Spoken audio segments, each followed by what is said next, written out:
Hi, Mom. Hi, Lizzie. How are you? I'm good. I've got another today's yoga question for you. Oh, the questions. I was recently Yes. at, okay, I was recently at a week-long yoga retreat, and we practiced a pose every day that I don't usually practice. It's called Virasana, and it was really emphasized in this school of yoga. And I was wondering, it's not something I practice because I'm kind of afraid for my knees.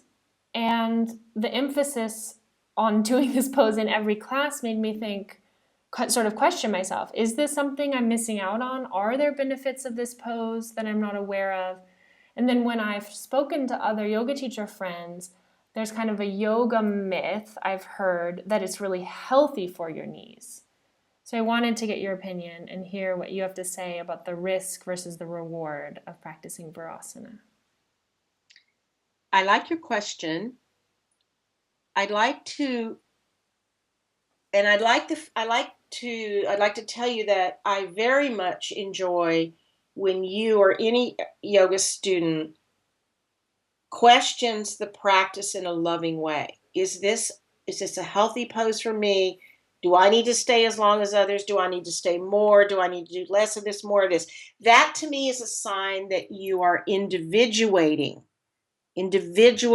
the practice. And it is a very, very individual practice. So I want you and all students of yoga to take that approach to our practice, because over time our body changes, we age, we have injuries, God forbid, but we do, and the demands of our life change. And so I really believe very strongly in the practice of asana and pranayama and meditation as adaptable to our life, no matter where and when and who we are, whether we're pregnant or not, or recovering from surgery or not. Or and so, first of all, kudos to you for having such a clear understanding and of that by and I hear that by the way you answer the question. So the next part of that question is not just is it good for everyone, good for everyone's knee, but is it good for my knee? I think women, first of all, women have a lot more instability in the knee structurally than men. And it has to do with two things. One is for women, the hip joints are wider apart proportionately. Therefore, the knee joint, the curve of the way the knee joint has to be underneath that true hip joint. So there's more of a angle between on the femur as it leaves the hip joint and comes toward the knee. That's why if there's a disruption, often women tend of that angle, women tend to have knock knees. So that puts stress on the inner knee. That just puts weight bearing stress on the inner knee. Secondly, women have hormonal changes all through life that can affect the soft tissue, the connective tissue of the capsule, the tendons, the ligaments, the muscles. And so it's more likely that we could have this laxity in the knee or potential weakness in the knee. And we may not have as large of and balanced leg muscles as men do. Now, men, of course, can have this problem as well. So women tend to have this issue more, and we need to remember that flexion of the knee, bending the knee, is harder on the knee than when it's straight. So the least hard on the knee is straight, what we call extension of the knee when we're sitting, and there's no weight bearing, there's no gravity adding to the mix. The second more demanding one is sitting flexion, because flexion is always more difficult than extension. Then it's standing extension, and finally it's standing flexion, like Virabhadrasana 2 and Parjakonasana, and and uh, poses in which the knee is bent and weight bearing. So those are the poses you want to be very meticulous about alignment. As to Virasana, I'm of two minds. And it doesn't mean I'm not trying to cop out or wiggle out. I'm wanting to point out what I think is the realities of Virasana for the knee. First of all, I wonder or have the question about knees in different cultures. So the Western knee as opposed to the Eastern knee, with big quotes around it. In cultures where people use their bodies very differently, where they squat, where they sit down on the floor, it's part of their culture. I think they have developed from birth perhaps a different knee, different in the way of where its flexibility is and how they use it. And in the West, we don't squat. We don't squat. We don't sit on the floor. We sit in chairs. And so we have slightly heavier skeletons often. And so I'm wondering and wanting to raise this issue with you and our listeners that perhaps the Western knee is not as accommodating to Virasana. And you have Western knees, even though you were born in the house of yogis. And you have different knees. You've used your knees differently. So there's a caution there. It's always it's yoga is part of Ayurveda. Ayurveda is part of yoga. And in the Ayurveda, the traditional medicine of India, what they say about food is not just if you're this dosha, eat these foods. It's also included which dosha, which food, which season, prepared in what way, served in what way, in combination with what it's all contextual, and it's really true in this instance. I would say that practicing Virasana can be very useful for stretching the quads and keeping the capsule of the knee loose, which facilitates movement. So I would say practice Virasana. Definitely practice it, but practice it with paying particular attention to alignment, whether you want to lay a firm face cloth pulled and stuck under your knee. If you want to practice it, maybe many people should practice it sitting up on a yoga block so there's not as much weight on the knee. Don't practice it for long periods of time.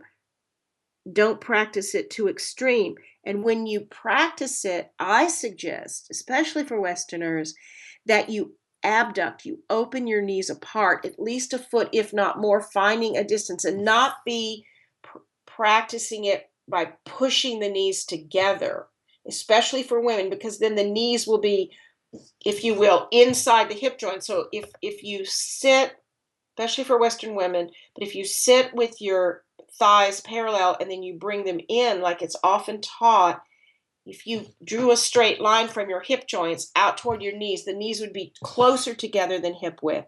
And I teach it and like it and have found it satisfying for many, many people to practice Virasana with the knees slightly wider than the hips. So you make a tripod position, which is more stable and I think stresses the knee less. Then I would like you to come out of Virasana, not by leaning to one side and taking one leg out, which I believe torques the medial knee, the inner knee. I would like you to practice Virasana by sitting there for 1 minute, 2 minutes, building up slowly, not obsessively. Then lean forward onto your hands and knees and turn your toes under and come up almost like out of a simple dog pose, not even a dog pose, but just sort of halfway between dog pose and standing forward bend uttanasana, so that you end it by straightening the knees consciously. And finally, I personally would not teach in a Western yoga class teaching Virasana as the first pose, because I don't think the knees are warmed up yet. I think they need the standing poses. I think they need other poses, maybe even seated twists or something that really flexes the knee with integrity and awareness and alignment before they proceed to Virasana. So I how does that sound to you? Yeah, I really like your thinking about it. I guess I have a second part of the question.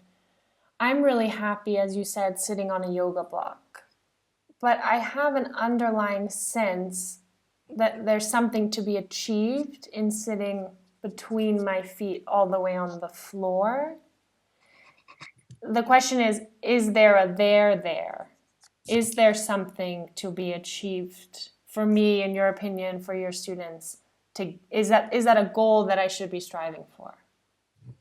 So 2 answers, a short one and a long one. The short one is get over it.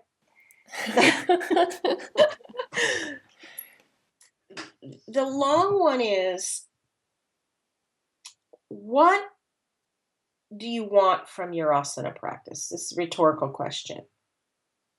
Do you want to accomplish something, or do you want to experience something? So I would say, when there's a pose that's difficult or a pose that we don't like, I'm not sure which comes first. Is it difficult so we don't like it? We don't like it because it's difficult. I would say a yogi doesn't push through or run away from. So maybe take a vow to do a 1-minute Virasana every day and see how your knees feel, and sit on the block and work with the, as you go in, pull the top calves out, as you've seen me teach and you've done. Or don't run away from it, but don't be attached to it. One of the best things I was ever told in about spiritual practice was this: the worst mistake we can make in spiritual practice is the belief we have to be different.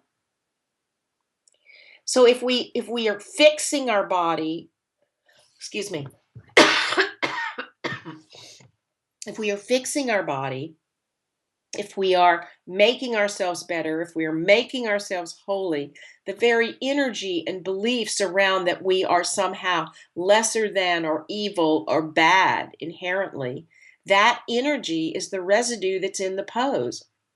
Do we have a healthy discipline? Are we asking our body to walk another block in our walking program today to see how that feels? It's all the intention with which we do it.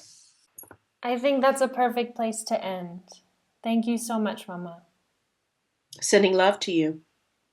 If you liked this conversation and you want to hear more conversations from us, please consider enrolling in a free trial of one of our digital courses that's available at www.lassiter.yoga. Namaste. Namaste.